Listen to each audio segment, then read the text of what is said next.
Nous allons aujourd'hui parler des articles. La première partie de cette leçon portera sur les articles définis. Les articles indéfinis et partitifs seront vus dans la seconde partie.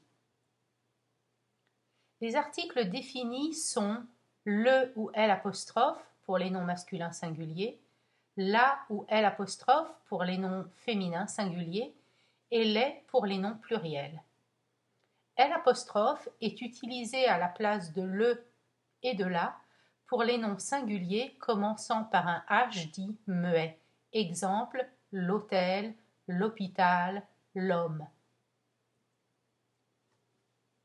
Prenons ces exemples. Je regarde la télévision. J'écoute l'émission de radio. Je lis le journal.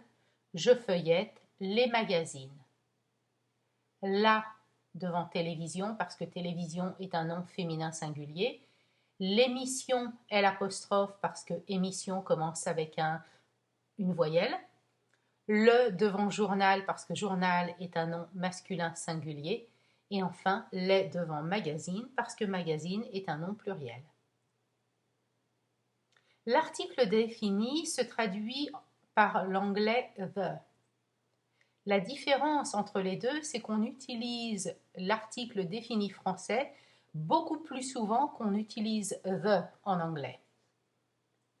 En français, on utilise l'article défini aussi dans les différentes situations où on ne l'utiliserait pas en anglais. Les voici.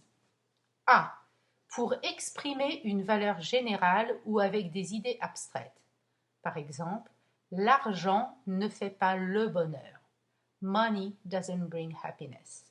Donc en français, vous avez un article défini devant l'argent, devant argent et devant bonheur. B. Pour désigner une partie du corps. En français, on dit « elle s'est lavé les mains », les articles définis devant main, alors qu'on dirait en anglais « she washed her hands ». En anglais, on utilise l'adjectif possessif. En français, la possession est exprimée dans le S'. C. On utilise les articles définis avec les noms de pays, les lacs, les montagnes. Considérons l'exemple suivant.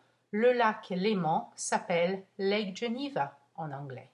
Avec un article en français, aucun article en anglais. On utilise également les articles définis avec les langues et les nationalités. Par exemple, les Français parlent le français, mais on dit aussi les Français parlent français. En effet, avec le verbe parler, vous pouvez ne pas utiliser l'article défini. E. Avec les jours de la semaine et les saisons. Par exemple, le mercredi, nous avons cours de grammaire, mais pas mercredi prochain. Donc, dans le sens de tous les mercredis, chaque mercredi, on utilise l'article défini, le mercredi, ce qui veut dire le mercredi en général. Mais par contre, si vous parlez d'un mercredi spécifique, comme mercredi prochain, alors pas d'article et on dit donc le mercredi, nous avons cours de grammaire, mais pas mercredi prochain. F. Avec les repas, on utilise également l'article défini. Exemple, tu as pris le petit déjeuner ce matin? Alors qu'en anglais, on dirait Did you have breakfast this morning? Pas d'article en anglais, par contre l'article défini en français. G. Avec les matières, les sports et les jeux. Par exemple, en français, on dit j'étudie les maths. On dit aussi j'aime le foot et je joue au foot. Dans la phrase je joue au foot, l'article défini le est vraiment présent puisque au est la contraction de la préposition à suivie de l'article défini le. En effet, à le donne au. Je joue au foot. Avec les titres également, on utilise l'article défini. En français, on dit « Le président Sarkozy a été élu en 2007 », alors qu'en anglais, on dirait simplement « President Sarkozy » et pas « le président ». De la même façon que nous avons dit « Je joue au foot, il y a vraiment l'article défini le. Vous avez ici dans les phrases suivantes l'article défini le. Dans les deux phrases suivantes, vous avez je parle au président, je parle du président. Au président est vraiment la même chose que à le. Je parle à le président, dites je parle au président. Et dans le deuxième exemple, quand vous dites je parle du président, vous dites vraiment je parle de le président, mais ne dites pas de le, dites du. Je parle du président.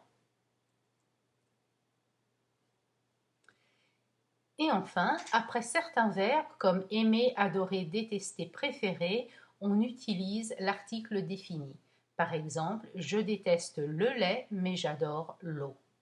Le lait, l'eau, l'apostrophe. Voyons maintenant comment les articles définis se comportent dans les phrases négatives. Très simple, il n'y a aucun changement. Phrase affirmative, j'aime le lait. Phrase négative, je n'aime pas le lait. L'article ne change pas. Dans les phrases où la négation porte sur deux termes, là encore, aucun changement. Phrase affirmative, j'aime le lait et l'eau. Phrase négative, je n'aime ni le lait ni l'eau. Là encore, les articles définis ne changent pas. Il en va de même pour les articles définis dans les phrases à valeur négative. Là encore, on n'observe aucun changement. Par exemple, si vous sortez avec les amis de Paul, vous allez dire « Je sors avec les amis de Paul ». Mais maintenant, si vous sortez sans eux, vous allez dire « Je sors sans les amis de Paul ». Là encore, l'article défini ne change pas.